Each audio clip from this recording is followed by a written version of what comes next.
Good morning, middle-aged gamers. Sorry for the delayed start. This is our first more than two-person stream, so we are not using Zencastr today. We are using Google Meets, which seemed to be the only thing that could work on short notice. As you can see, we are also missing Phil, and I am a tiny miniature man in the corner. So this is just the way it's going to be for today. I mean, as we do, if we do more than one time this stream, God, I can't speak, we will fix it out and do it something more beautifully. I've also got to apologize if you're listening to this on the podcast. That's because we could not record audio and video at the same time. So this is the audio that's been converted from the video. So here's the plan for today. Adam's been playing games. Antoine's been playing games. I have still been playing only Hearthstone. So you're not going to hear anything from me today. But what we are going to do is we're going to be talking about the games that they have been playing. And actually, that's it, actually. So let's get into it. And I realized I cannot switch windows to look at the script, so this has been totally ad-libbed. Oh, So, nice. so you guys go ahead and Adam, why don't you tell us about what you've been playing? All right. Well, just before we start, if you want to see you, and if you hover over your little icon in the upper right-hand corner, there's a little tiles thing. You can click that, and then you should be big like we are. So, Uh, You can, binnies or something. I'm a little bit afraid to do that at the moment because all right. it might disrupt this perfectly cropped window that I've created of YouTube. All right. Well, I'll just begin then. So I played Watam. It is developed by Phenomena, and it was published by Annapurna Interactive, which we have heard before because those are the guys that did Journey. Those are the guys that also did Donut County. So we've talked about them a little bit before. And the main developer who created it is, I'm going to probably butcher his name, but Kaida Takahashi. And you might not know that name, but you probably know his work. So this is the same guy that created Katamari. So if you've played the game, you can definitely see a lot of that Katamari influence in it. You know, it's got the same style of music. It's got the same sense of humor. It's got kind of that same weird, simplified, blocky, graphics to it. So it definitely has this guy's spirit in it. Unfortunately, it is only currently available on the PS4 and on Windows. So if you're on Xbox or Switch, unfortunately, you're not going to be able to play this game. But most people have a PC, and it is not very graphically intensive. It's a pretty simple game, so pretty much even a potato should be able to run this. So as long as you have any kind of PC, you should be able to play this game. It was released 2 years ago, in December 17th, 2019. And I had a lot of fun with it. It's really short. I played it for about 2 hours and 45 minutes, and I made it to the end credits. I don't think that's the exact end of the game because there are still a few characters that I haven't unlocked yet. So if I go to my collections, I can see all the characters that I have, and there are a few that I don't. And the game pretty much spells out what you're supposed to do. It makes it really, really simple. There's no way to lose the game. There's no game over situation. It's just, here's your task, and once you've achieved it, move on to the next task. So because of that, there's a lot of hand holding in it. So the fact that I'm missing characters, I think there's a little bit of, end game content that they added in there. But the main game itself can be beaten within 3 hours. It's kind of a puzzle game, but the puzzles are pretty easy. So this is the kind of thing where, maybe not really small children could figure it out, but, a 10-year-old should be able to figure out some of these puzzles. They're not particularly difficult to figure out.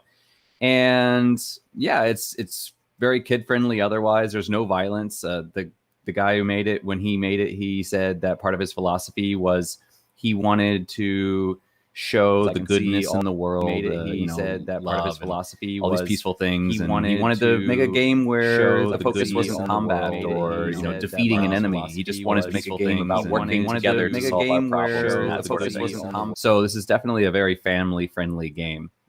However, the controls are a little bit weird because the way you switch from character to character is you can use the right analog stick, and that will move between characters. And because of that, the camera is not attached to the right analog stick. So the camera is actually used with the L2, R2, or L1, L2, R1, R2 buttons on the top of the controller. And you use those to rotate or zoom in and out. And that can be sometimes a little odd. You get used to it, but then trying to select the right character, especially when they're sitting in a big group, can sometimes be a little bit difficult. Unfortunately, at the end of the game, they said, oh, if you press the right button on the D-pad, you can look at your collections, and then you can, select characters, from a list. And they should have told me that at the beginning, because if they had told me that at the beginning, it would have made the game much, much easier. So I don't know why they waited until the end to tell you that. But yeah, overall, a lot of fun. It's very short. I would say if this game is on sale, definitely might be something worth picking up. And I don't think it's that expensive anyway. I think it's probably around $20 or so. So I'd recommend it. I like Katamari though. So Antoine, do you have any Questions? questions? No, not really. I'm just wondering if I should put my son on it. He's 9 years old, so maybe you would like that actually. Yeah, it's pretty. Yeah, it's kind of kid friendly and funny, and they have a very childish sense of humor. Well, gonna like that then. Yeah. So, like, for example, one of the first puzzles is that you find out that the mayor, he has a hat. Whenever he takes his hat off, he explodes, and so that's a main mechanic of the game, is blowing yourself up. And of course, whenever you blow up, if there are other characters around you, they all start celebrating, and they're like, "Yeah, do it again, do it again." So you just blow Yeah. yourself up over and over again. And My then son's gonna love that. yeah, and then the next puzzle is you get a tree, and when the tree eats somebody, so the tree can eat the other characters, they'll fall out of him as fruit. And then there's a mouth. The mouth can eat the characters, and then the characters will come out as poop. And then there's a toilet, and the toilet can eat the characters, and then they come out as golden poop. So, like, just really childish humor. It's All just right. really bizarre. Yeah, sounds a bit, but I'm sure that my kid would love it. Oh yeah, no, I think small kids, like younger kids, would think it's hilarious, and it's I'm gonna super try that cute. then. Yeah, Which console you say it's on? It's like a it's PC game, or? it's on PS4 and Windows. So if you have a Mac, you can't play it, but if you have Windows, you can. Yeah, Windows. It's Yeah. fine. Very good. I do have a question regarding the gameplay and stuff.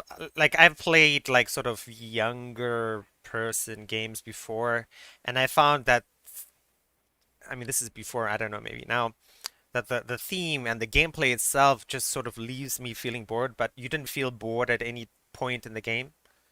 No, it's pretty quick pace. The puzzles don't really repeat. They're always kind of adding something new to it. And because of the way it transitions and everything, it just there never felt like a good stopping point, because as soon as you solved one puzzle, it was immediately on to the next puzzle. And so and each puzzle seems really, really short. So you're like, oh, I can just do one more. I can do one more. So no, I didn't get too bored with it. I could see I could see other people getting bored with it, but for me, it was fine. Oh, very cool.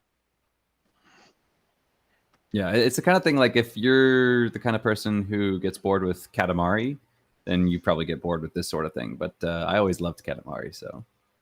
And the music is almost identical. So yeah, if you enjoy Katamari music, you'll enjoy this music too. Very nice, very nice. Um, how much did you pick this up for? I think, or was this one of your PS Plus free games?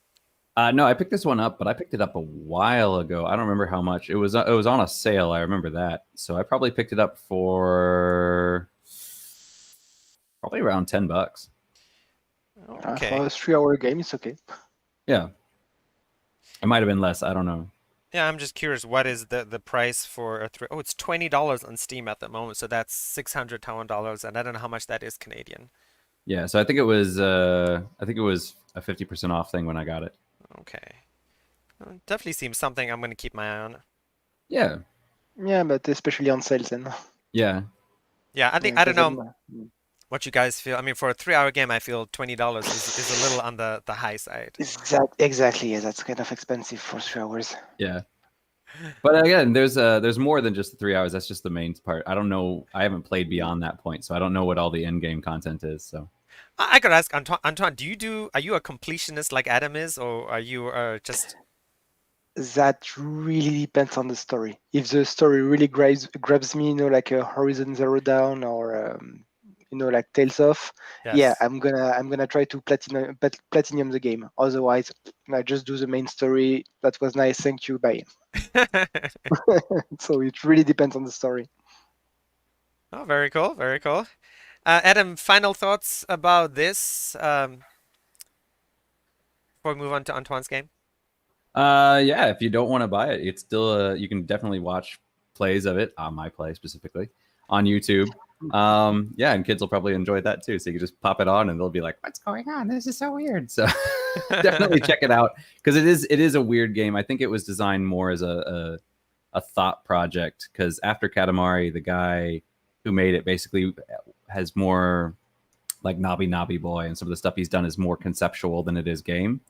Oh, okay. So yeah, I think it is a little more. Yeah, it feels like kind of like an experiment more than like a full game, but it's fun. Yeah. Okay.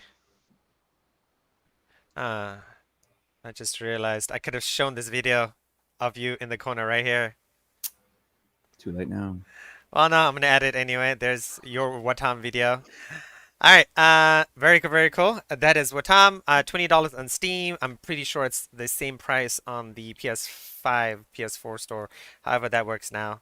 And let's move on to Antoine's game. All right. So for my game, I really hesitated on what to pick because I already reviewed, like a recent game with Crayon with, which was Tales of Berseria not too long Yes. ago. And I'm currently streaming Atelier Lisa, so I'm not going to spoil it. And like Adam, if you haven't watched it, the live is available on Twitch, YouTube, Facebook, and subscribe. Click on the everything. That's the advertisement part. No, so instead, I choose to go for my complete favorite game, which is already 20 years old, but it's okay because we're all middle-aged gamer, right? Yes. So yeah, so it's Skies of Arcadia Legends. So Skies of Arcadia, that's an RPG, a Japanese RPG developed by Overworks for the Dreamcast originally and published by Sega in 2000. And it's a very traditional JRPG system, which is turn-based battle. You get XP to level up your team. So it's very much in the same vibe as the early Final Fantasy or this kind of game. And the development team has worked on pretty famous game, or at least, yeah, I think they are famous for me, like Panzer Dragoon or Phantasy Star, Sonic, Sakura Wars. They used to be famous in the back in the days. Yes. Yes. Think you can still consider them classic at this time. And yeah, it was. It's not just me, it was like a best reviewed Dreamcast game, and it appeared in several, like best 100 game to play at the time. But I still think it's a really good one. And so, as you know, that the Dreamcast was a great success. Haha. So Sega had to exit, from the hardware industry, and it was ported after on the GameCube as a Skies of Arcadia Legends in 2002, and that the one I played too. Played. Oh damn it, my English is so bad. So yeah, it was a great game. Unfortunately, it didn't do very well commercially. That's a shame because it was the 20 years of the game last year. So I was really hoping for an HD remake of the game, but unfortunately, one of the main developers said, "Nah, it's really up to Sega since it didn't do well back in the day. They are afraid to lose money, so no. Maybe thinking of doing a sequel, but it's not even in the development stage. So if that's something, it's 5, 6, 7 years in the future. So I really hope they will list something. But so just to tell you a bit about the game, the setting, the game it takes place in the skies of Arcadia. Thank you. You're following. Thank you, guys. I feel supported. So in this game, you have 6 civilizations which coexist on floating continents, orbited by 6 moons of different colors. And it's this kind of game where thousands of years ago there was 6 civilizations very technologically advanced, and they all of them created some colossal living weapon of mass destructions, and they went to war and they destroy each other. So you play a thousand year later, and you play with a sky pirate named Vise, and At this time, there's the big bad guy, the Valuan Empire, who's trying to revive these lost weapon of mass destruction to conquer the world. So yeah, the plot is not on the original side, but what's excellent is that you're a sky pirate. You red ship. You play. The gameplay is excellent in this one. So I'm just gonna move to the gameplay part. So there's a very big emphasis in this one on the world exploration. Um, as I said, the world is divided into 6 regions, so one for each civilization, and you have to use airship to travel between region. And here's a kicker: is that the world map, and it's very rare even for these days. Your world map start out blank, completely blank, and it's up to the player, to completely chart the map through exploration. And the map is full of discoveries, hidden locations, and there's rewards, to the player each time you discover this stuff. So you really have to explore much more than in any games I know. So one excellent feature that I really love. I don't know if you guys play Suikoden at the time, but in this game you have um, how do you go? A base like you have to recruit character that you encounter in your adventure. It's you don't have to, but every character you recruit will add some characteristic to your ship, to your airship, or to your base, or it will add extra benefits. So it's really important for you to really discover every area of the game. And so when you're docked, in a landmass or in a warship, you continue your exploration on foot. And then the gameplay it alternates between exploring cities and progressing through classic dungeons, I would say. So classic that you even have a dungeon in the sewers. I guess that's at the time it's really you need to have your dungeon in the sewers just to be very annoying. And yeah, so that's it. The battle system, it involves spirit points, magic points, multicolored moonstone system. So it's very complete, very fun game, to very fun battle system. So well, to sum up, you're an pirate. You can create your base. You can recruit characters for your base or for your ship. You have, I didn't really mention it, but you have epic battleship battles in the air. You have tons of stuff to discover on the map. So it's just, to me, that was really the perfect game for me. And I spent far too much time when I was a kid there. Questions, Adam? So this is the combat is turn based or more action? No, no, turn-based. It's remember FF6, 7, Yeah. or Heroes Quest. What was it? Well, that's really much the same type. Like turn by turn, 3D. Okay, so it's not like Yeah. you're moving around the map. It's like 2 lines, or No, no, no. Exactly, yeah. It's exactly the same as Final Fantasy 7 if you played at the time. Okay. all right. Mm. But it's really great. To me, it was even better. And I mean, I grew up with FF7, 8, and 9. So really. Antoine, so if for our listeners or viewers, someone who's watching this on VOD or something, what Yeah. would be a way for them to play this now? Unfortunately, you have to have a GameCube or a Dreamcast. You can get the game. I mean, the game itself is not that expensive. You look on eBay or something like this, but you have a retro console. Okay. I don't recommend an emulator because that's not legal, so you can't really do it. I mean, not the emulator itself, but the ROM. So guys, don't do it. But if you have a GameCube, you do need to have this game. Like, I really want to have a GameCube right now. Do you remember how long this game is roughly? How many hours, maybe? That really depends on your exploration. The main game would be 40 hours. Okay. Like, if you really rush the game, you can even do it in less. And if you go for every hidden location on the map, like as I see, it's in the sky, it's 3D. You can go high, low. It's very very wide. So if you go for every character, 'cause every character you can recruit, they all have certain conditions. Like you have mercenaries, you need to have a certain amount of money to recruit them. Some of them won't join you unless their friends is coming or stuff like this. So a good 70 hours, Oh, really. wow. 60, 70. Are all the characters unique, or is it kind of like Final Fantasy VII, where they're basically the same? It's just how you equip them that changes them. No, they are unique, but you have to differentiate really your main cast, which is fighting, and the sub characters, all the guys you recruit for your base. It's really like Suikoden. You recruit a guy who's very good at how you call this? On a pirate, the guy who's looking with a spyglass on the top.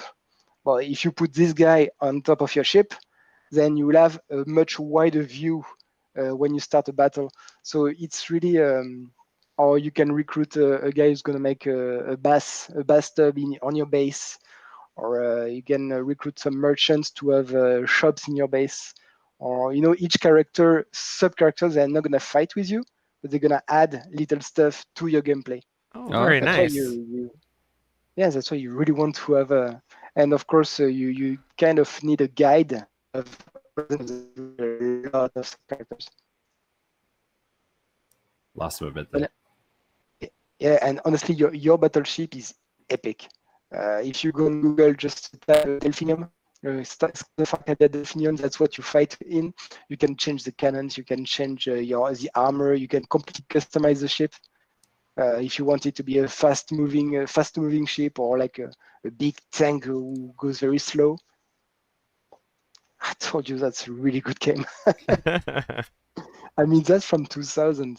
I don't know that many games that are like this. Like as I said, there's Suikoden, but again, that's even younger than 2000. That's mid 90s. So yeah, I want more games like this. Really, with this, like base, creating the base and recruiting character to expand it. Antoine, Adam's friend Ben, and a friend of the show, he asks, are ship battles turn-based also? Yes, exactly. But it's really cool. Honestly, I don't know how to describe it. You just watch a YouTube video to see how it goes. You have the ship turning around each other, and you have a kind of action point, if I remember. So yeah, you can decide if you want to evade, to shoot, to take evasive action, or like the ship, the battleship you are fighting. They all have their own characteristics. Like there's a guy who doesn't have any cannon, because he's a big tank with giant spikes in front of the ship, and he's gonna try to ram you. That's all he's gonna try. So you have to have a very fast ship to evade him at the last second. So you can evade him, flank him, and shoot him. Or but you don't really guide your ship, if it's what he's asking. You just have action point, and you choose the action you will do, and then the AI is gonna do it for you. Cool. Ah, so cool. All right. Antoine, final thoughts about Skies of Arcadia. I told you it's epic. Epic. That you heard it straight from the French Canadian himself. Don't forget to catch him playing. I don't even know, how do you say that game that you're streaming these days? Atelier at Atelier Lisa. God, I can't say that. Atelier is they try to take it from French. It's not exactly what it is, to be honest, but it's kind of like a workshop. Okay. So 'Cause catch Antoine streaming that, and Yeah. with that, listeners and It's in viewers, French. if in you're French. if you're listening to the podcast, or you're watching us right now, we're supposed to have a third. He is currently occupied at the moment, so we're going to be moving on straight to news. So both of you guys are console people, kind of console people. As of yesterday, Sony announces investment and partnership with Discord to bring the chat app to PlayStation. Written by Devin Coldway on TechCrunch, May 4th, 2021, which is which is today, Taiwanese time. So it's still American time. So Adam, I'm going to go to you, then go to Antoine, and then we can continue. What's your take on this, Adam? Why? I thought Microsoft was going to buy Discord. The talks are over. Microsoft bought Nuance, right? The voice to text text-to-voice app or natural speaking app. Was that a part of Discord or something? No, Or? no, no. They're a different company. Okay.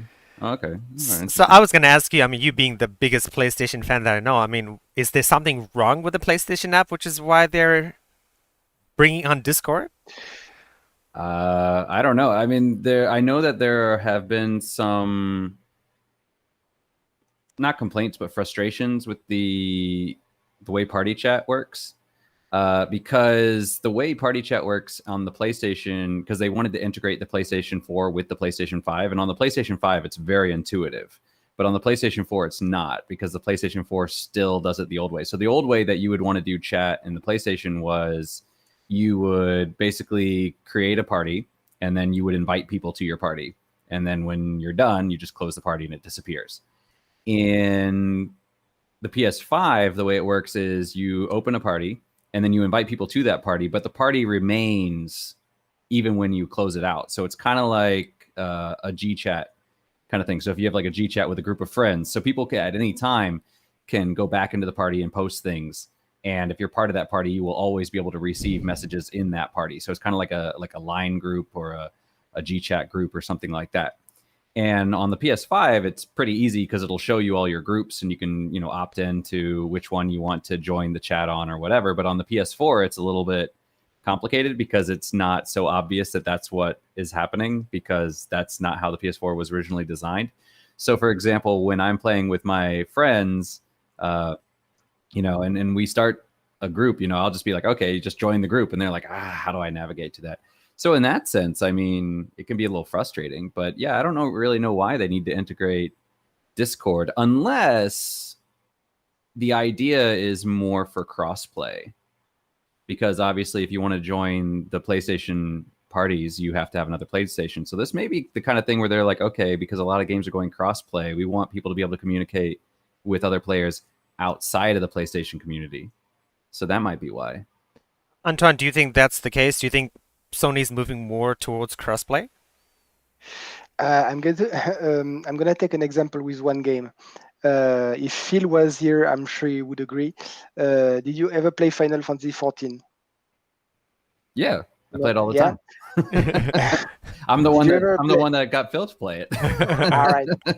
Did you ever played it with the Discord overlay? No. That's absolutely perfect. That's completely seamless. It's fantastic.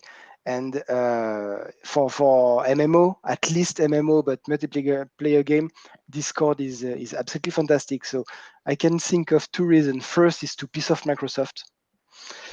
Try to get some. Honestly, no. I mean, like, it's so great, Discord, when you play PC games. I really thought it would go to Xbox. It was really like, for me, it was flowing. It would be correct. It would be logical. So if PlayStation is getting Discord, to me, that's kind of a blow to Microsoft to say like, hey, we are getting the star of how do you call this, like chatting in game. So yeah, either to piss off Microsoft or to get some of the players, PC players, to play on PS. Because I would never play Final Fantasy on PlayStation 14, but I know that some of my friends do, and they can only do with Discord. I mean, try to play FF on console without Discord behind. It's kind of annoying. So no, I think it's a good move. Honestly, I think it's a good move. Phil and I both play Final Fantasy 14 on console. It actually works really well.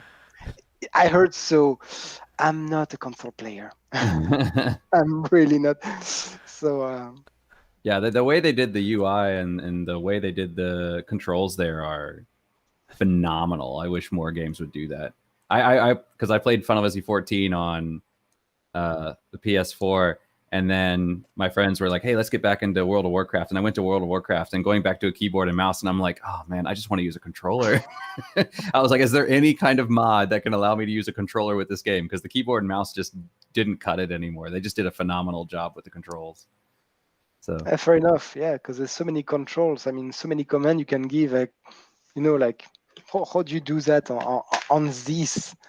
I'm a non-believer. If you say so, I'll believe you, but I'm like, yeah, no, you have access to, with the controller, the way they designed it, they give you access to, let's see, you have 8, 8, 8, 8, 8, 8. So 8 times 6. So what was that? 60. No, 48. 48. So you have 48.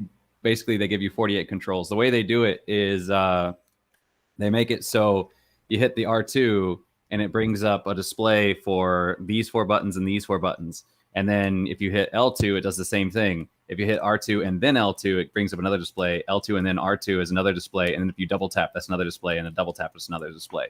So basically, all you have to do is like boom, boom, boom, and you've gotten your spell out.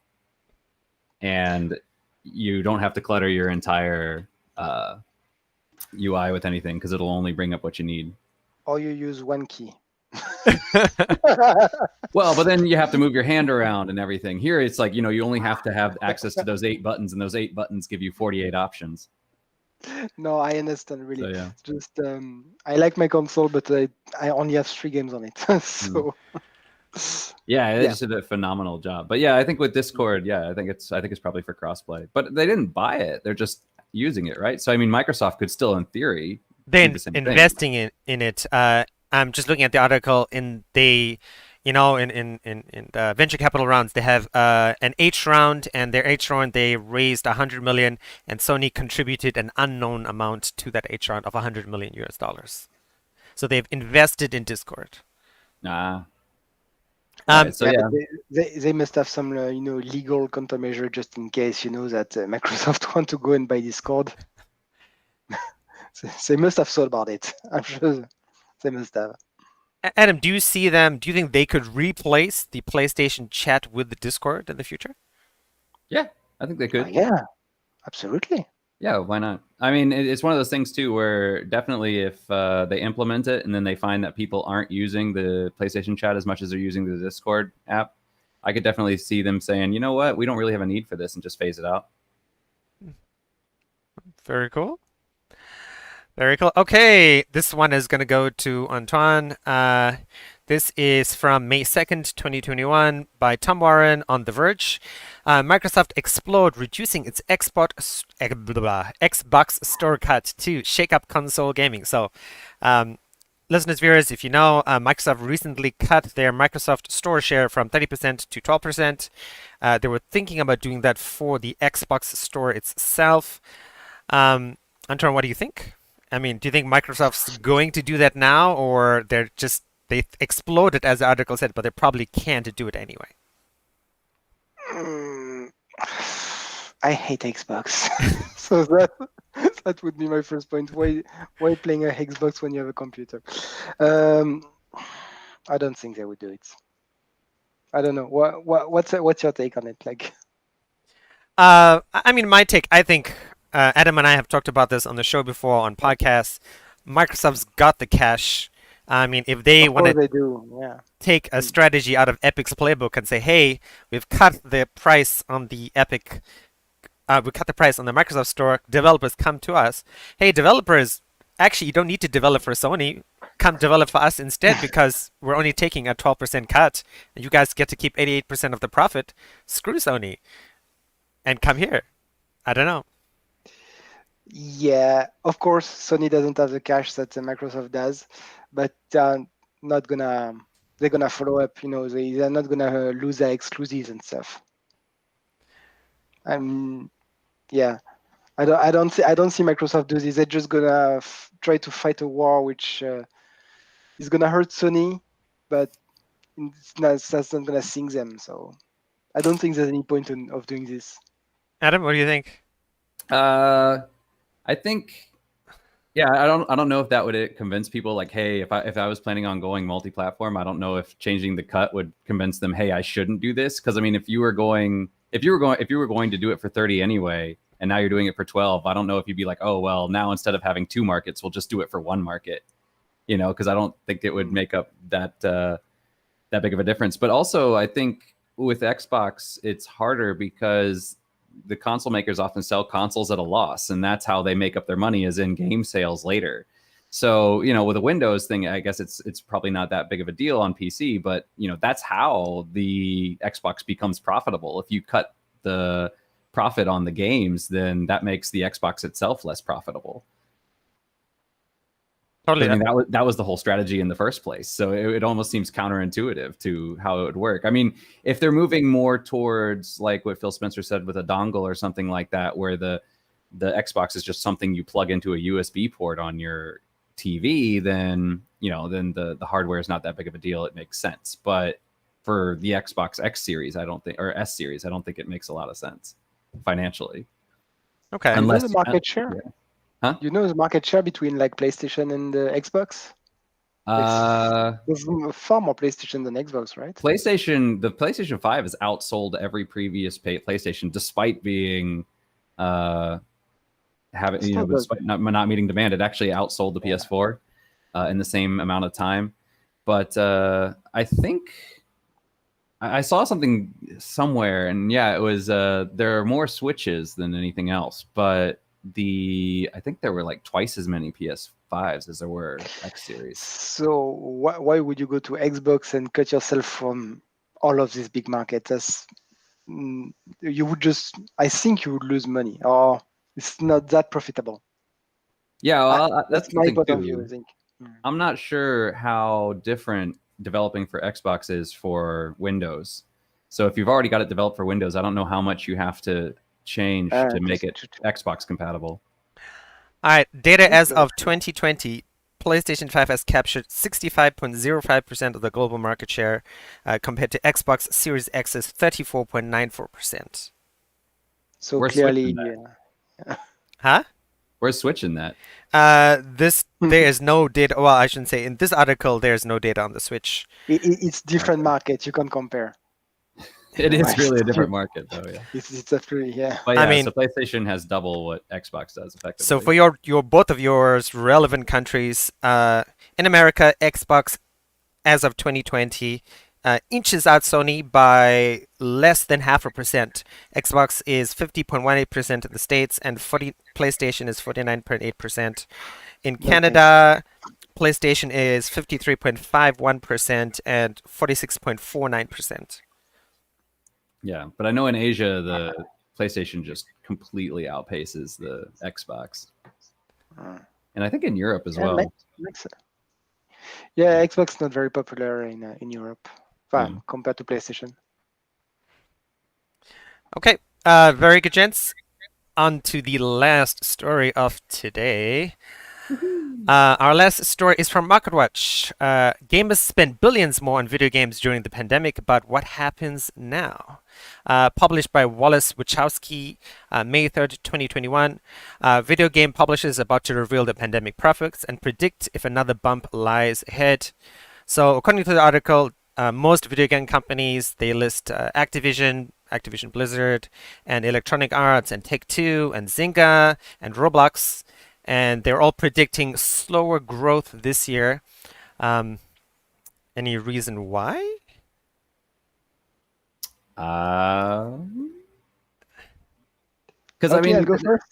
we're not out of the pandemic yet. In fact, we're almost getting ready for pandemic 2. Electric Boogaloo, right? No. I mean, with the Indian strain now, and India's getting crazy, and exactly. Yeah, so I understand why last year you had a massive bump from people who never played, and all of a sudden a lot of people play. Of course, there won't be as much of a bump in 2021 because you already have most of the world playing because we are bored. So I still believe that the players are gonna continue to increase. No, you won't see a massive rise in the chart, but it's still gonna increase. And as you said, I don't know for you, but I'm not vaccinated until at least September, and we are not out of here yet. So maybe in 2022 it's gonna decrease because everybody's gonna try to go in holidays or something. But until then, no way, it's not gonna go down. Yeah, when you say bump, do you mean like originally from 2019, or when you say bump, do you mean like from this year? Are you saying like it's going to continue to rise, or you're saying it's going to stay where it is? Because I don't think it'll like Antoine. I don't think it's going to grow. Like we're going to see a 60% growth, because I think most of those people already jumped on the bandwagon. Exactly. Yeah, that's what I was trying to say. Like 2019, 2020, there must have been like 60% rise, no problem. Yeah, 2020 to 2021, it's gonna rise steadily, but we're already on on the top of the wave. So Yeah. it's not something you can see like off the charts now, but it's not going to decrease either as long as we are stuck in the home. Yeah, exactly. I think once people start going back to work and they don't have the time, we'll see a decrease. But until then, Yeah, exactly. Now yeah. until then, that's for sure. So a precise number is from December 2019 to December 2020, all overall video game companies combined and the industry combined grew by 25%, which is the largest growth in record history. I will tell you Okay. one thing. March 2020 to September 2020, Nintendo Switch was completely sold out. Absolutely impossible to get one. And I'll tell you why. Because they closed the school. And when, like me, you have two kids, and I'm lucky they're not teenagers, it's hell. That's horrible to have two kids with you, no school, no homework, nothing, 24/7 for 6 months in a row. Yeah, you want to buy a Switch and say, you know what? Here's Animal Crossing. Spend all your time on it. Leave me alone. Daddy got to work. I have a meeting. Shoo. Yeah, especially because you No, still have to work. Yeah. yeah, of course. No, that's you need to get them to do something. That's absolutely. All right. Then, I mean, following up on this article, I mean, how do you think game companies can keep people into their games and keep growing moving into 2022, 2023? So post-pandemic. If there's a post, oh, I mean, how do you think, like they're predicting There will be. slower growth this year? How do you think game companies can keep, growing at this fantastic rate, or maybe even better? I mean, what do you guys think? I Another think we're going to pandemic. start seeing a change in how gaming, uh, the way they do models. Like, for example, I saw an article recently that said Doom Eternal. Was it Doom? That's the most recent Doom, right? Yeah, Yes. Yeah. So German. Doom Eternal, when Bethesda was developing it, Bethesda said no microtransactions, none. We're not going to do that. And then Bethesda was bought out by Microsoft and it went to Game Pass. So now the game is effectively released for free. Well, now Doom Eternal is getting skins that you can buy in game, which is what Bethesda said they weren't going to do, which I don't think it's a Bethesda decision. I think it's a Microsoft decision. But, like I think you're going to see more people like the Genshin Impact kind of thing where they're like, we're going to release a game for free, but then we're going to add all this extra content that you're going to have to pay for. So I think we might see more kind of these sneaky kind of things moving in, or like say Apex Legends, right? Like because you have to pay for PUBG, right? But Apex Legends is free, and Apex Legends is super popular. So I think you're going to see more games that we're going to release a base game for free, and then get these people in on microtransactions, especially with things like say Game Pass, where you're not getting the money from the sales, so we're going to have to find some other way to monetize it. So yeah, It worked for mobile, so why not? But I don't it know. did Maybe work it for worked. mobile. Maybe it works. It resonates with young people. For me, like when I order a burger, I like to have, I like to have my burger. I don't want to have the guy saying, "Here's the bread, and come back, and you can have the meat for $2 tomorrow." No, I I see a mean, lot of restaurants do that here, where they'll be like, if you want a burger, do you want to add bacon? Do you want to add cheese? And it'll say like for the basic thing you get, and that's popular here in Taiwan, I where you get like something, no. and if you like cheese is an extra, $20, and bacon is an extra $20, and that sort of thing. I But you get like really a basic burger, yeah. that's why I buy my games on Steam Game, like 2 or 3 years after release, because when I buy Final Fantasy 15 day one, and the game was unfinished. Basically, it was unfinished, and then you have to buy to get the episode of the backstory for each of the characters. Like, no, absolutely not. I'm not buying your stuff anymore. You are doing like EA now. No way. I wasn't buying EA games because of this. And that if if you are moving on DLC on Final Fantasy, that's it. That's all.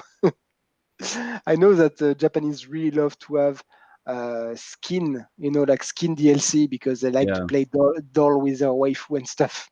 Okay, fair enough. If you have a kink, I don't care, but that's not, like that's not story rich. That's design. That's just skin. It's not because you're buying this that the story was complete to begin with. If you have to buy your story by episodes, that's a no for me. Absolutely not. So maybe it works with the younger generation who's used to mobile games, who does that already. They get a game for free and microtransaction and stuff. I know that as a father, I have parental control on it. So they'll wait to be 18 to spend their own money on it. until then, no. I think that's the point, though. I mean, let's face it, we're the past. The kids are the future, right? So they're looking forward, and they're like, if this is what the kids are used to, and if we can get them in on this, and they think it's a good plan, that's what's going to be in, that's the direction the industry will move in 20 years when we're 60. That's the point of the show. Listen to the boomers. Yeah. Games before they were full on release. If Cyberpunk was, like 20 years old, I'm telling you, when it was released, it would be already working. Well, to be fair, though, I mean, like if you look at Mario or something like Sonic the Hedgehog, you could do that with a team of one. One person could develop a game like Sonic the Hedgehog, and they could finish it in a year, less than a year. I mean, if you look at games now, they're just way more complex. It's of just course, but way more can go wrong.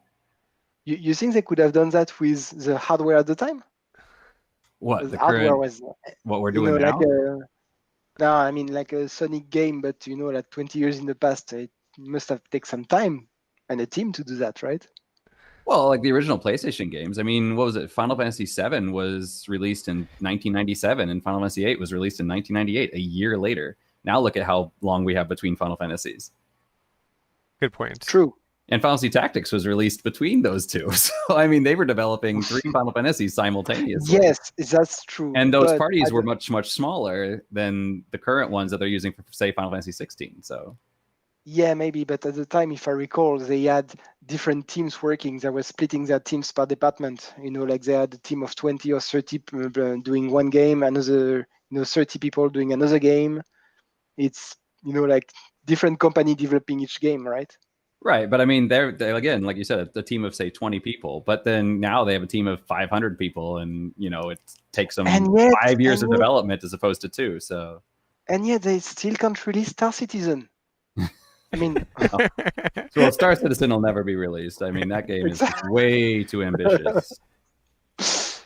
Because no computer can run it. You need a supercomputer. Exactly. You need a new generation of RTX, which is not released yet. Yeah. But yeah, I could definitely see. And then plus, I saw on Eurogamer, they were talking about Metaverse. Have you heard about that? Metaverse economies. So they were talking about metaverse economies, and they're talking about games like they were saying, oh, did PlayStation miss out on this? Because games like Roblox and I think Minecraft too, probably Core will have it, but a game like Dreams didn't. But what you can do is people can create their own content in the game and then sell it for either in-game currency or possibly even real game or possibly even real world currency. So people can create in-game assets, kind of like in Ready Player One, where the girl was building like the robot for somebody, or she builds these custom things for people in the game and then can sell it for real world money. So they were talking about something like that. So I mean, that might even be another way that so we release this, what do you call it, like a platform for free, and then people create content, and then we take a cut of that. And I agree with that. That works. I tried Core. It's wicked. It's really good. Oh wow, Adam's thinking about streaming it. Yeah, I was thinking about looking into it. Yeah, absolutely. If you want to stream it, it's even better with more multiplayer. You can play with Crane. All right, guys. So golf is very fun. We are approaching the end. And I have an idea. I don't know if you two would be into it. Maybe exclusive Final Fantasy podcast next week, Tuesday. You and Antoine for Final Fantasy 14. Oh, I mean, whatever Final Fantasies you guys want to talk about. I mean, just make it a Final Fantasy podcast episode. Sure. Of course, yeah, sure. Okay. He's number 9. Okay, so we'll leave it as preliminary. So if you're a Final Fantasy, blah, blah, if you're a Final Fantasy fan, please keep an eye out for Antoine and Adam's exclusive, only Final Fantasy episode next week, Tuesday at our usual time. And I have an idea. Probably next week we're gonna do Google Meets as. Oh no, they can just do Skype, or they can do Google Meets and then Zencaster for audio, so we can have a better quality podcast for next week. And Antoine, streaming this week? Are you streaming your usual Atelier. times? Yeah. I streamed today earlier. Certainly, I will stream once, maybe twice. Not sure this week. It's a pretty busy week, so at Okay. least once for sure. Yeah. And you're gonna be playing Atelier, and Adam, you're going to be streaming Apex. Wednesday will be Apex, yeah, and then my Wednesday. Yes. That'll be Tuesday in the stateside, but yeah, and then Friday I'm thinking, yeah, I'll probably move on to another game since Watam is basically done. So. All right, very cool. So tune into Adam's stream Friday morning Taiwan time, Eastern Standard Time, Canada and the US. It'll be a surprise. Yes. And thanks, Antoine, to joining us, and look forward to seeing him next week, and him and Adam fight about Final Fantasy stuff, or maybe agree on a lot of Final Fantasy stuff. Who knows? Thanks for listening, and again, sorry for the delay and the apologies. We will do much better next week. I'm very sure about that. And tune in. We'd like to welcome Antoine to the Middle Age Gaming family. Thanks for him to help us and join and make lots of cool content and French content like he recently did. Your last stream was French only, right? Yes. Yes. So that's Yes, cool. because, as you can hear on the podcast, I fumble a lot in English, so it's much easier for me to do it in French. So no, honestly, it sounds great, but I mean, if you're learning French, lots of Taiwanese people I know have studied French here. Definitely go watch Antoine's stream. He has a very official French accent. Yep, agreed. Keep an eye out for that. And then I'll be streaming Hearthstone as usual this week. I'm not sure if I'm going to go back to other stuff. And thanks for watching. And we will see you guys during the streams, and you will see those two next week, Tuesday. And I will have a break and make some Hearthstone video content to upload to YouTube. All right. Okay. All right. And then see you guys later. I gotta apologize to Ben quickly because he said, I mean, I love Xbox, but they need the developers and they need some fresh IP so they can afford it. It's a good idea. That's what he said. So I should have read that out earlier. I'm sorry, Ben. I will make sure to read that out next time. All right. See you guys next week, Tuesday. Catch you Yeah. Later. All right.